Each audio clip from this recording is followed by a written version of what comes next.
All right, kia ora everyone, and welcome to this session, the launch of the Responsible AI paper from the New Zealand Artificial Intelligence Research Association. But before we get into that, I'm just gonna pass the mic around and let our panelists introduce ourselves. Oh yeah, I can introduce myself first. Kia ora everyone. You might have met me yesterday. My name is Paul Brown. I'm a lecturer and research fellow at the University of Waikato, just down the road. I am a lecturer in statistics, and my research interests lie in statistics and multi-data and digital sovereignty. Kia ora. Hello, everyone. My name is Helen. I'm Helen Lu, and I'm a lecturer at Auckland University. In the past few years, I've been working at the intersection of AI and accounting and finance, particularly how to use machine learning techniques to value firms and large language models to analyze companies' disclosures. So that's me. Hi, my name is Albert Rifet. I'm co-chair of the New Zealand AI Researchers Association, and I'm director of the AI Institute at University of Waikato, and my main expertise is on machine learning for data streams. Thanks. Hello, so I'm Paul Geertsma, lecturer at the University of Auckland in the business school. My area of interest is really applying contemporary machine learning approaches to problems in finance and business. I'm happy to be here. Hello, I'm Benjamin Liu, and I'm lecturer at the Commercial Law Department of the Business School. My background is in financial law, and the reason why I got interested in AI and law is because in my research of financial markets and financial transactions, many years ago, it became clear to me that nowadays financial markets are dominated by robots. In other words, a lot of financial transactions are not done by humans, rather by AI.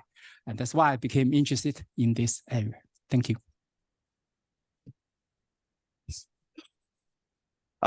Just before we get on to Albert, we'd just like to acknowledge the authors of the paper that can't be here today, Dr. Karatiana Taiuru.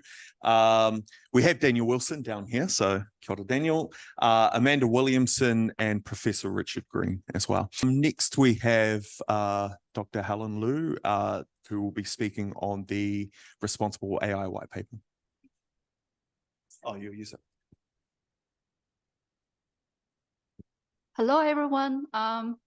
So this paper, I'd like to introduce the background and a bit of highlight. The purpose is to get you into action to do something about the responsible AI. Read our paper, and there's other things we would like to encourage you to join our association in the end. So general AI tools has become really accessible to everyone in this year. So that is sparks both a lot of excitement and a lot of concerns. The excitement comes with automation, and a lot of mundane jobs can now easily be automated. And the concerns really, as we can see, a lot of the shadow AI projects in your organizations that the senior management are not even aware of, right? Staffs are using generative AI tools that easily accessible to conduct a lot of job, and then that potentially expose a company to a lot of risk that they don't want to be exposed to. So there are 2 points of view. One point of view is we should halt AI development. The other point of view is we should really embrace it without much hesitation. And what is the reality in New Zealand? A lot of small and medium-sized companies are already using AI tools with or without aware of that, what kind of technology they're using. And a lot of times without fully aware of the potential risk. So then we come together to say we need to write a paper, concise and short paper, to particularly address this group of audience in New Zealand. So give them some practical guidance, help them to navigate through this AI landscape. So to complete this task, we assembled a multidiscipline team. There's a computer scientist, there's a statistician, and people from accounting, finance background, and management background, and law background. And in addition, we have really very good insights from the Maury perspective. We have statisticians and corporate governance experts that happens to be a Maury colleague. So we're very, very fortunate to have those expertise within our organization. Okay, so what makes AI unique? Like why there was not a responsible calculator move, right? So we think what makes this time very different is because the decisions or the suggestions made by AI now is not deterministic anymore. And unlike black and white answers that a calculator generates, and AIs give solutions, recommendations that could be very different each time, but equally they could be equally good and effective.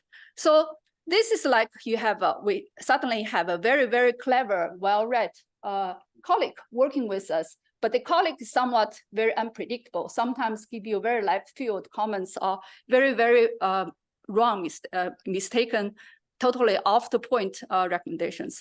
So this really calls for a systematic redesign of important points in our whole management system, because it's not simply a compliance issue, or it's not only a job for the risk managers. And effective responsible AI practice is the same as robust business models and particularly safeguard the company against future regulatory uncertainties. And to get this into practice, we have some practical guidance for the small, medium-sized enterprises to suggest how they can incorporate this into their daily management routines. And our suggestion is not to wait until all these regulatory uncertainties get resolved. Do not wait, because you cannot wait, and that hurt your business, and the risk is imminent and real. So responsible AI is about doing it now, have it incorporated in your system.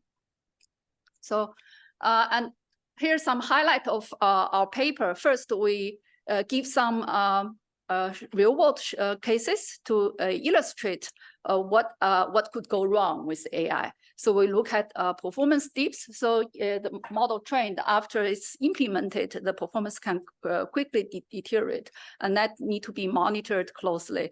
And there's also inherent biases in the data, even if the model are trained to perform extremely well. But if it's trained on inherently biased data, it still can give very, very unfair recommendation. So we have lots of computer scientists here.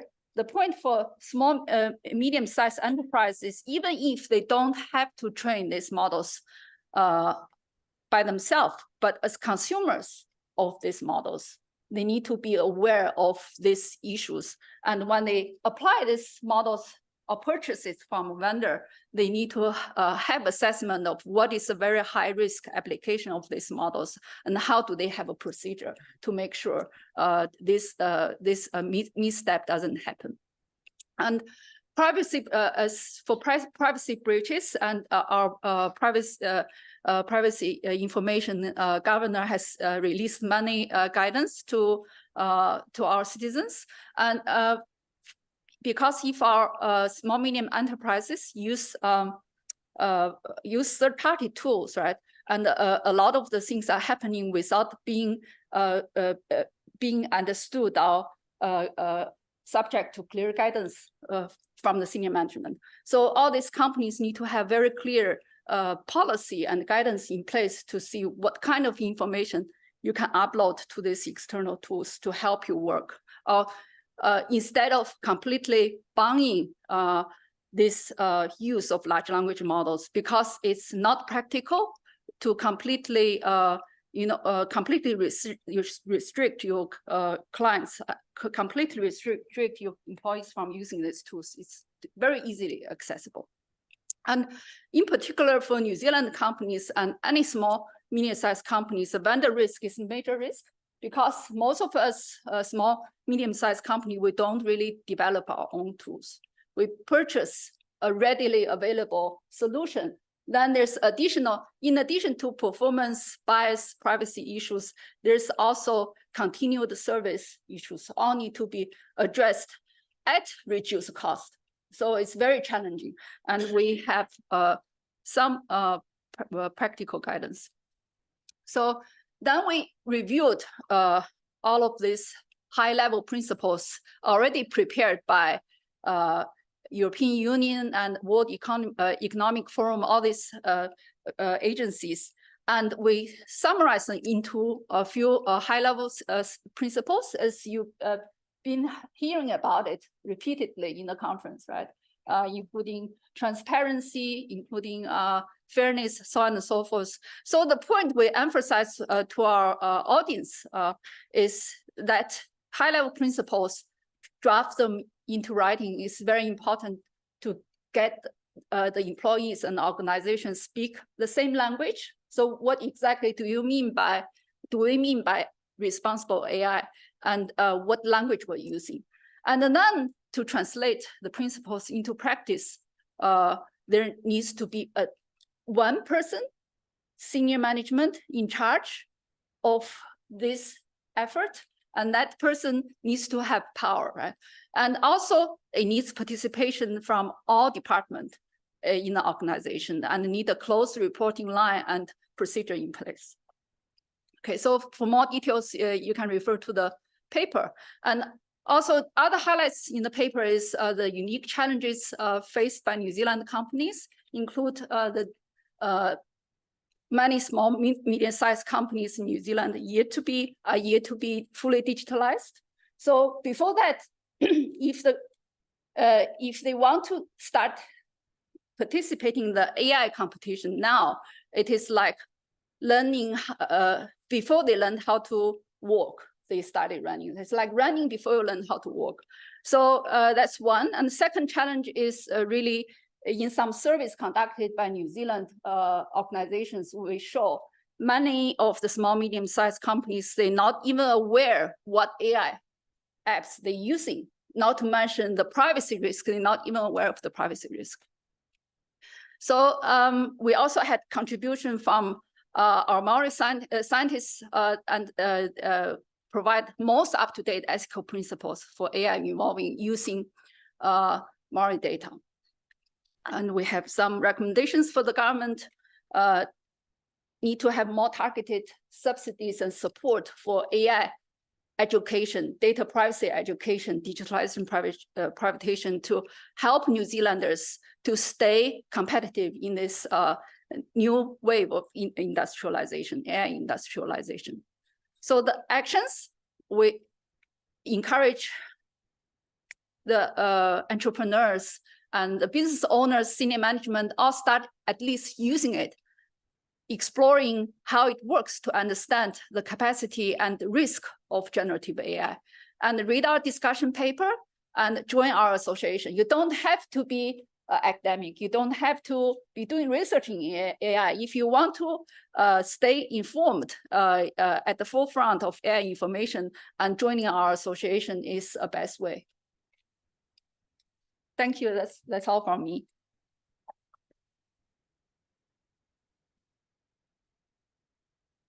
Kia ora. Thank you for that, Helen. What we're going to do now is we're going to open up to the floor for any questions that you might have for our panelists and authors of the paper. Do we have any questions from the audience? I'm just curious whether you addressed any of the issues about labor force, the workforce of the future, well, not very far off, the very short future with the developments of AI going on at the moment and the social repercussions around that. It's often raised as an ethical issue. And a lot of us in the room are educators, kind of curious if there's any ideas in your work about that social issue. Thank you for the question. We do not specifically address this issue. So what we suggest to the government is to have targeted subsidy and the employers to probably reimburse some of the expense that employee used to self-educate to stay updated with knowledge. But in our other paper, ChatGPT and large language model, we covered some of the discussions related to labor issue.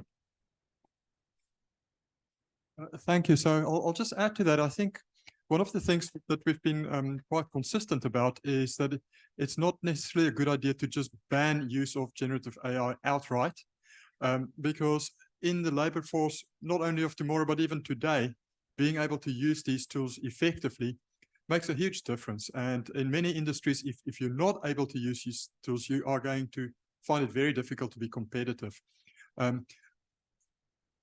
The thing that logically follows from that, though, is if you are going to have people that use generative AI tools such as ChatGPT, it is important to understand not only the strengths, which means you need to have a certain familiarity with the tool, you have to use it, and then you start seeing where it can be helpful, but also understand that there are some risks, that these tools are not infallible. They do sometimes make mistakes, often in very subtle ways. It's not always very obvious. There are privacy concerns. If you don't tick the right boxes, the information you type in there is going to be used to train the next model, and you never know if that might leak out. So I think we should perhaps look further than just the corporates, and so perhaps our education system as a whole needs to pivot a little bit back towards basic digital literacy, embedding some of these tools in daily practice. It's not to say that people should be using ChatGPT all the time, but I think we're doing our children a disservice if we don't expose them to what these models can do and how we can use them both to learn new subject matter ourselves and also how to solve practical problems. Any other views?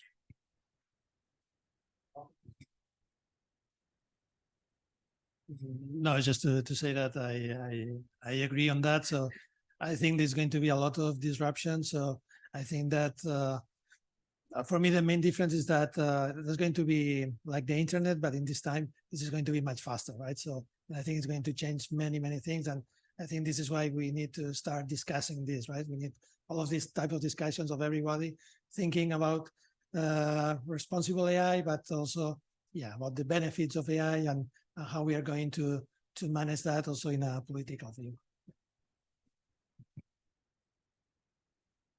So I'd like to ask you a question about the responsibility when it comes to applying new algorithms and AI into our lives. So I hope that we all agree that whatever the direction it will go, we all should, common people, should be able to have our say whether we want something or not. When you mentioned the WEF and other organizations that make the change, they are usually people who are not elected by the people, but the people that have their own ideas of how the world should work. So I'd like to ask you, who do you think should be really responsible for choosing the people that will be making the final decisions when it comes to choosing what should become a part of our lives?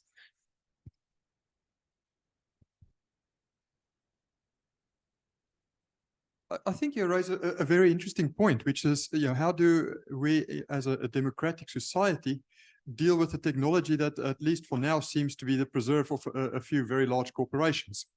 And I think the point you raise about some of these very large corporations making decisions, and it almost feels as if we have no say in it. I think many people may be concerned about it.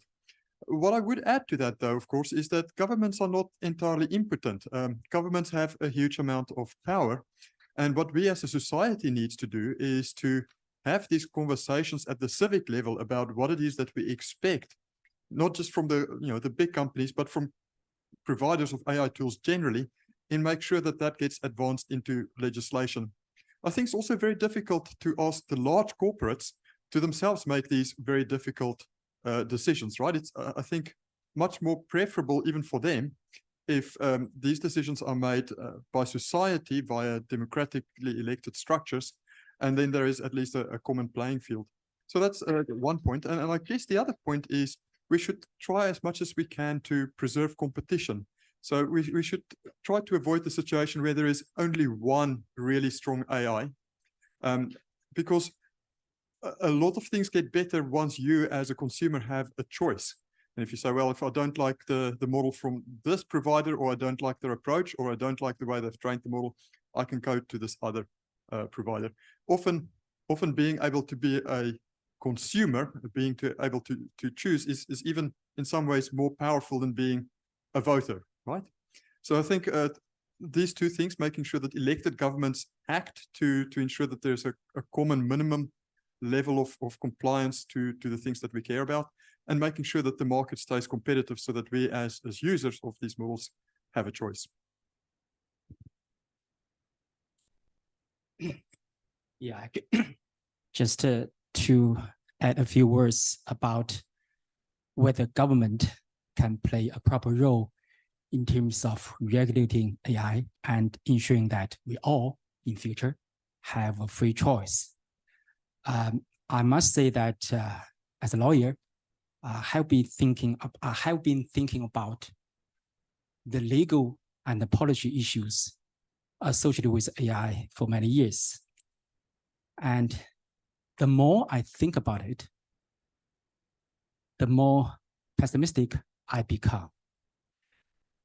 The challenges are, first, from the government or regulator or policymakers' perspective.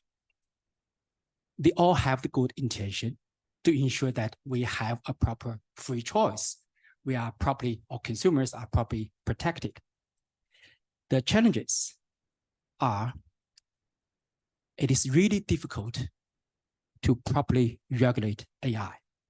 I can give you one recent example. I think last month, the US government just published a set of guidelines about potential directions in terms of regulating generative AI in future. And one item in the guidelines is that if your model has more than, I think, about 5 billion parameters, you have to make sure that your model or your AI application is registered and properly disclose the relevant risks, etc. And as AI researchers may quickly realize, this kind of approach will not work. So the real basic issue or difficulty is that many or most lawmakers do not understand how AI works. As a result, it is impossible for them to come up with proper or effective rules. So that is the first challenge. The second challenge is from the public side.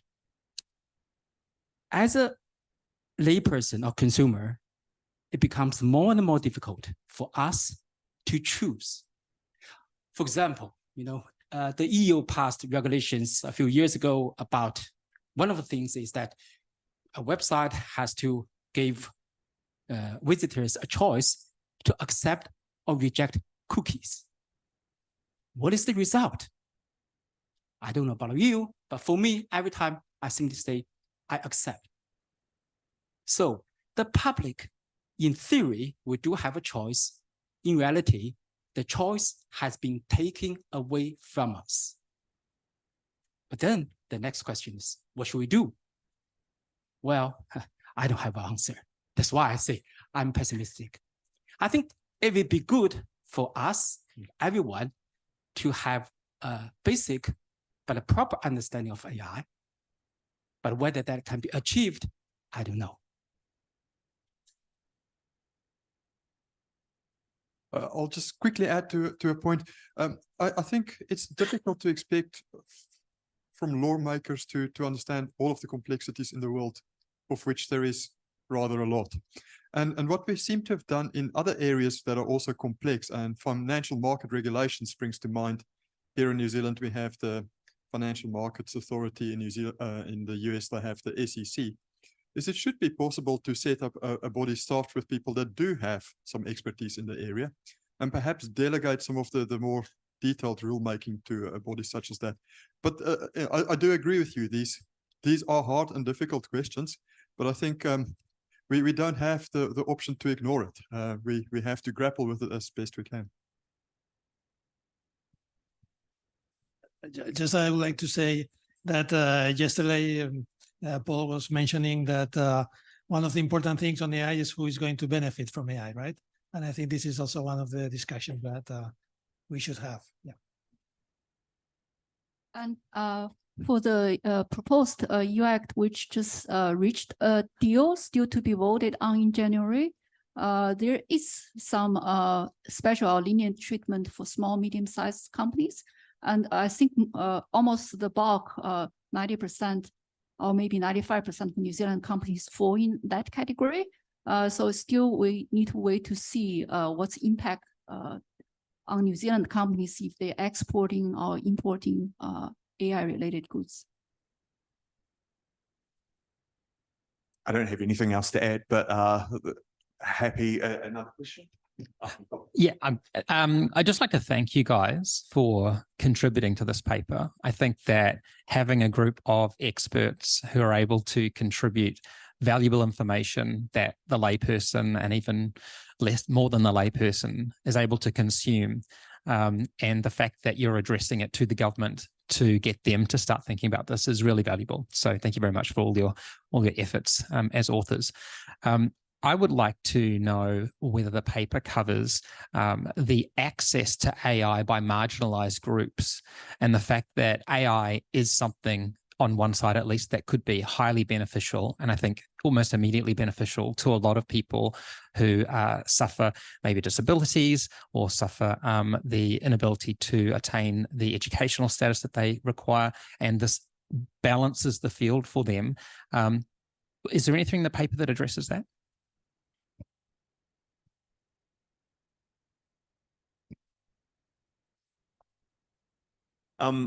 A part of the paper is dedicated to, there's actually a couple of parts. There's one part dedicated to high-level principles of responsible AI. And there's also a contribution by Dr. Kaitiana Taiuru about a framework for AI with regards to molding. As far as I know, Helen might be able to talk more on this, access by other marginalized groups. I'm not sure if that's addressed. You might know a bit more about that, Helen. So we didn't specifically made any recommendations to the government in terms of whether the subsidy should particularly tilt it towards a certain group.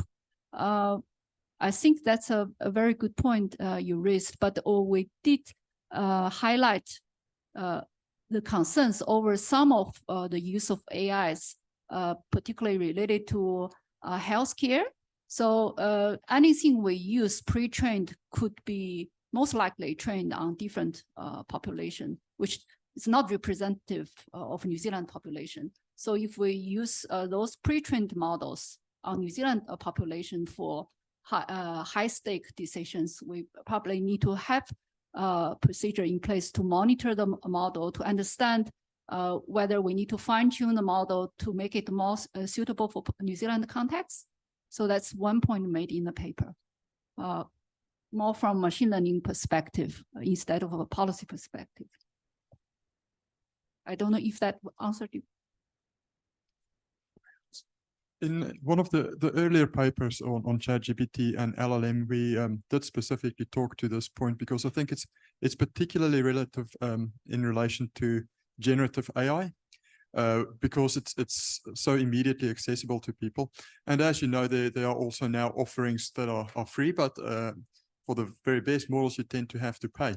And right off the bat there is the potential for disadvantaged communities to be excluded, which is not something that we'd like. I guess the good news is, though, is a tool such as, ChatGPT and like Gemini, all these cutting edge, very large language models can also be very, very helpful to marginalized communities. So most of us, most people that are not rich cannot afford to pay for private tutoring of their children, over and above the school fees that they already pay. But the good news is that, something like ChatGPT can do 80 or 90% of what a tutor can do in terms of guiding you through solving problems, in terms of laying out things that you need to work. It can be a very cost-effective way to help people level up. And I think we also need to be, cognizant of those kinds of opportunities. For a relatively small investment in, getting access to these models, we can create a huge amount of benefit that would, I think, disproportionately benefit those disadvantaged communities that don't have the opportunity to buy their way out of trouble, so to speak. Speaking of access to AI, I think probably we can divide AI applications into two categories. The first one probably is highly commercialized, highly sophisticated, and is useful for most like commercial or corporate clients. In terms of those applications, I don't see why we need to make sure that it is there is access by everyone. But then in terms of other more fundamental or the type of AI which is useful to many people like ChatGPT, I do see that it's becoming more and more similar to utility like water and Wi-Fi, etc. And I think that the government does have a role to play to ensure that everyone does have access to that. Having said that, from my personal experience, I think in terms of ChatGPT, the issue is not so much about whether ChatGPT can be or is accessible to the student or to my students. Rather, is my students, most of them simply do not use it, even though there was a free version of it. I did 2 surveys, like every time, like 90% of my students do not use ChatGPT on a regular basis. And I asked them why, and they said, they use it once or twice, and they found some errors, and they decided, no, it's not useful. But that's not true. To me, like ChatGPT is like a tool. The more you use it, the more you become experienced in terms of how you use it.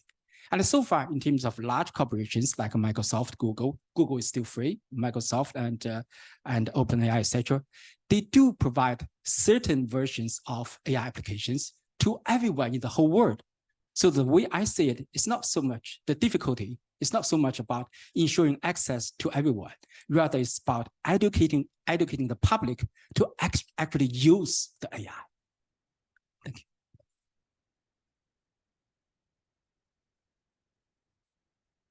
So I think the starting point perhaps is not in the classroom from individual teacher and individual students.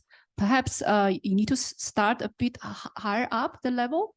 Like the teachers first need to buy in and understand what's benefit. And not the tools, most suitable tools for tutoring might not be ChatGPT, might be something else like a model that's open source and specially tuned for tutoring. So maybe the government could invest some money to get that developed and organized. Then you can use that to help with these marginalized schools need special help. Rather than you could also say you deploy more teacher there, which option is more effective? How do you combine the robotic or AI solution with humans help? So that's something I think could have a lot of potential in helping us level up the education, basic education in math and science and in English writing.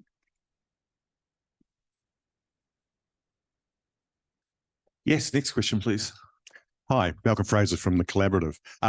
I will read the paper, so the answer is probably in there somewhere, but I'll highlight it anyway. So there's 2 parts to this question.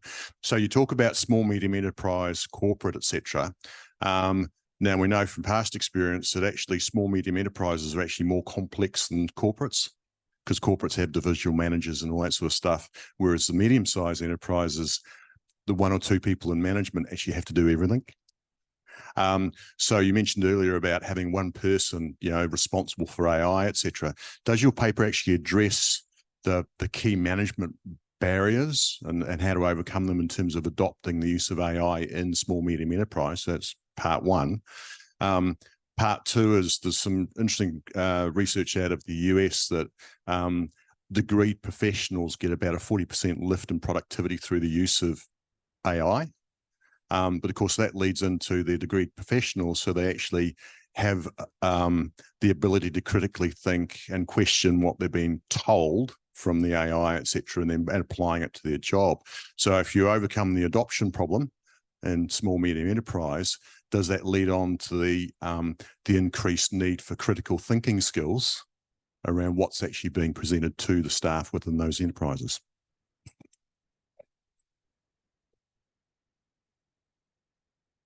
So the first question is, what's the barriers for small, medium? There are barriers. Have you identified them, and have you proposed anything to overcome those barriers? We didn't specifically identify the exact barriers, but we mentioned that for the small, medium sized enterprises, there's a misconception that responsible AI is equivalent to risk management. So we really emphasize on this technological disruption is major. So the whole process of management needs to incorporate, from internal control to the product development, needs to be incorporated at each stage with awareness of what can go wrong.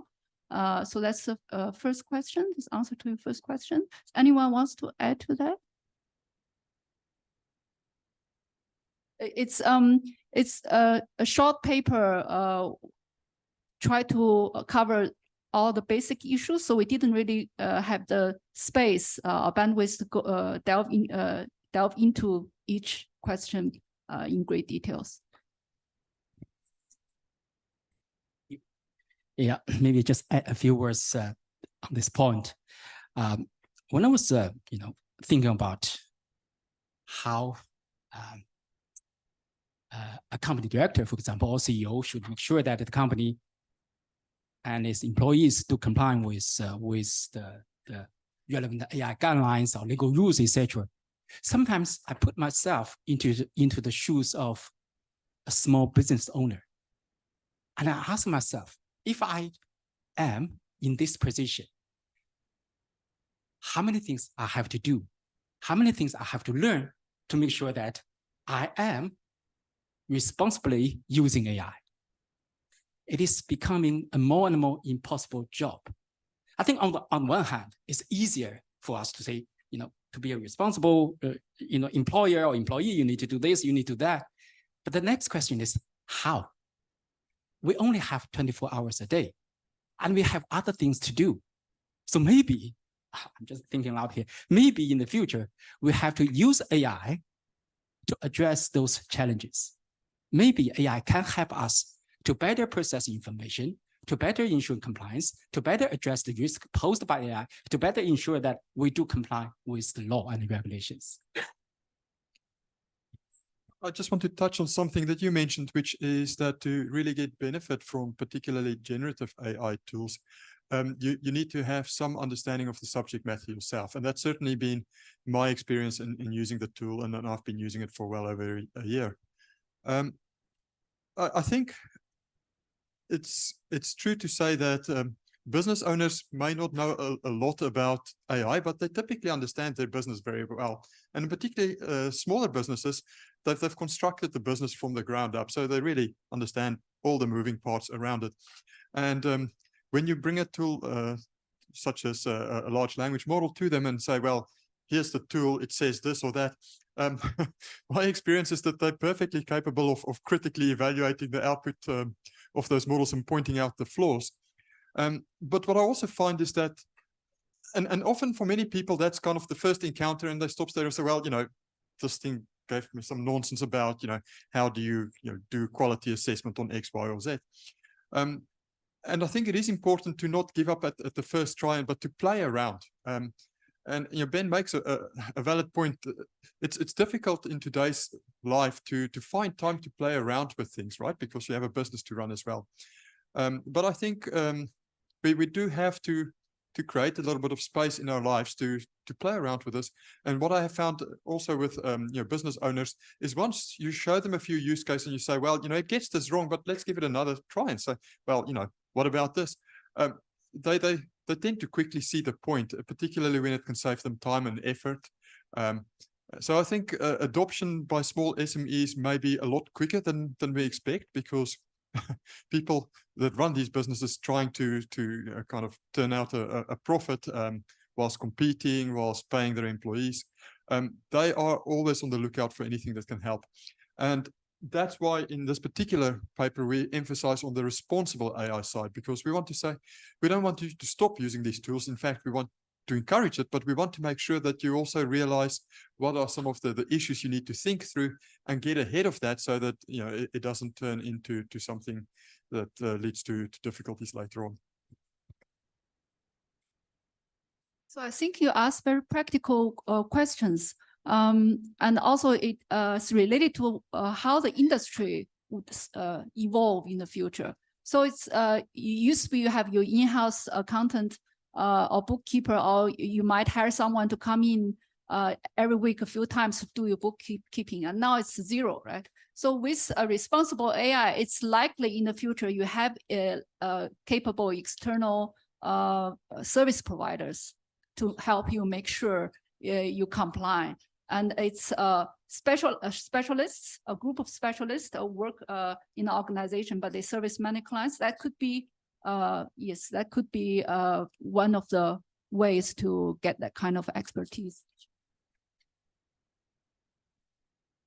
And your second question, sorry, was, great, thank you. I'm just aware of the time. We do have 10 minutes, but there is a question from the chat. Let me just bring it up. Oh, there might be 3. Where do we get the paper? Did we address that? It's a QR code.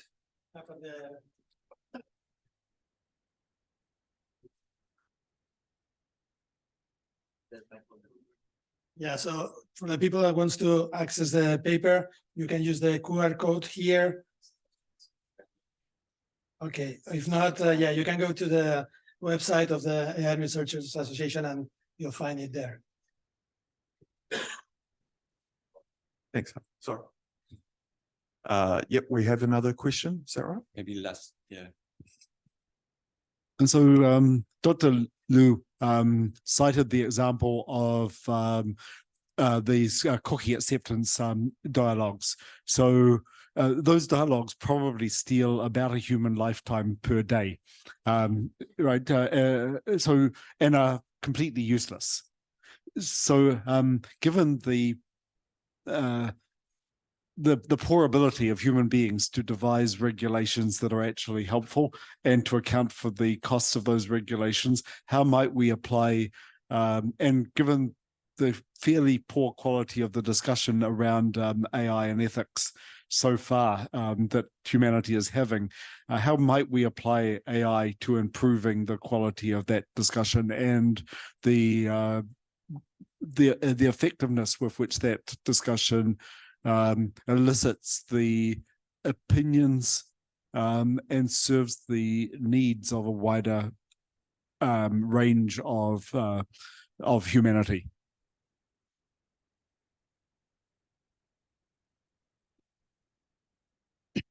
Yes, this actually is a very challenging issue. The way I see it is this: public awareness and public discussion is the key. Things like what we are doing here. The more those issues are talked about, the more big AI companies and government agencies have to pay attention to those issues. And in the end, that's how it's going. That's going to be the force driving new regulations. I don't really have an answer in terms of what regulations we should have, but I'm sure that if we don't have proper set of regulations, we're going to be in big trouble. So I think public awareness is the first step we should take.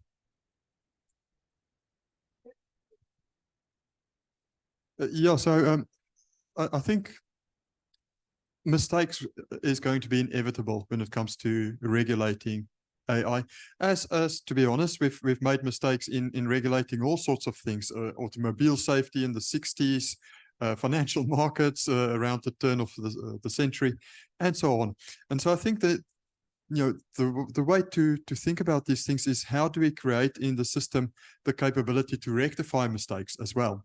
And so I think we perhaps need a system of regulation that's a little bit more nimble, a little bit more responsive, and dare I say it, perhaps not quite so beholden to kind of political divisions.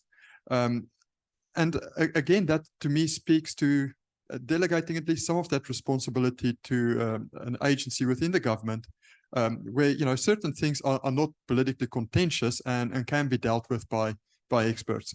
And I think that would be a step in the right direction.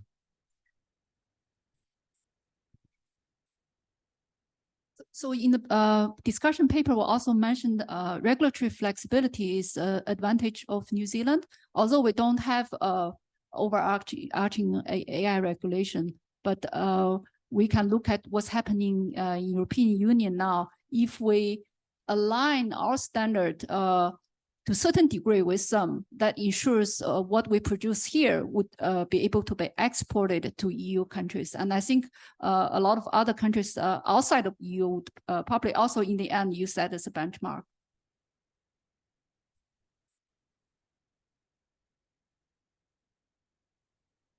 Yeah, so I'm also very curious on AI, what is going to happen with bureaucracy, in the sense that maybe AI should be the killer app so that we can reduce a lot of bureaucracy, or maybe we are going to create more, right? With more regulation, more.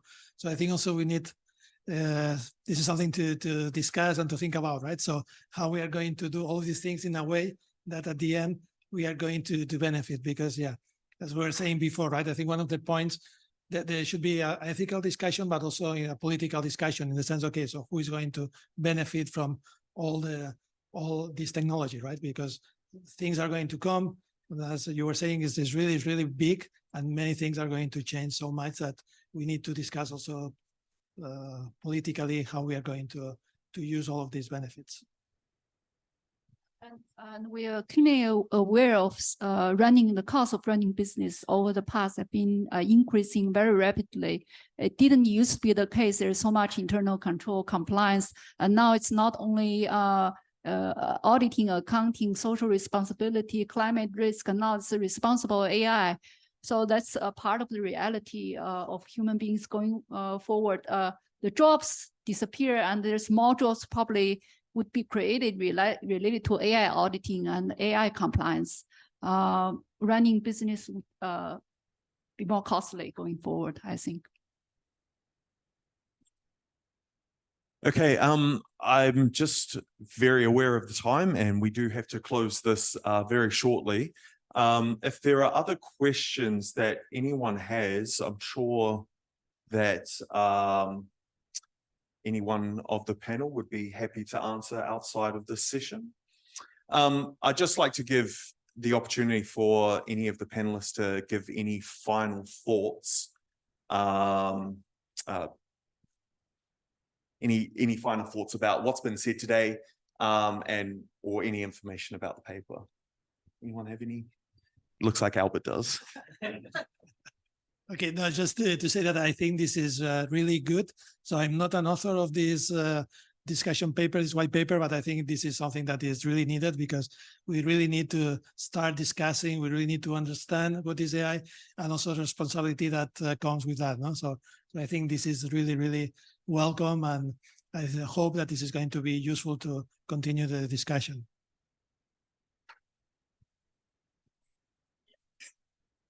A few years ago, whenever I taught the course on AI and law, in my final lecture, I always ask students to consider this scenario. That is, if, say, after 20 years, AGI becomes reality, what are you going to do? Whether you're a lawyer, whether you're an accountant, you may have to change jobs, which is extremely difficult if you are in the middle of your career. And I said to the students, I'm lucky in the sense that I'm already near the end of my career, so I don't have to worry. But now I have to change this story, because there's real chance that in a few years' time, AGI is going to become reality.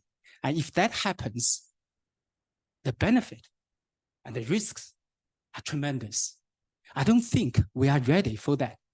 Nevertheless, it may become reality. So I think we are living in an interesting time.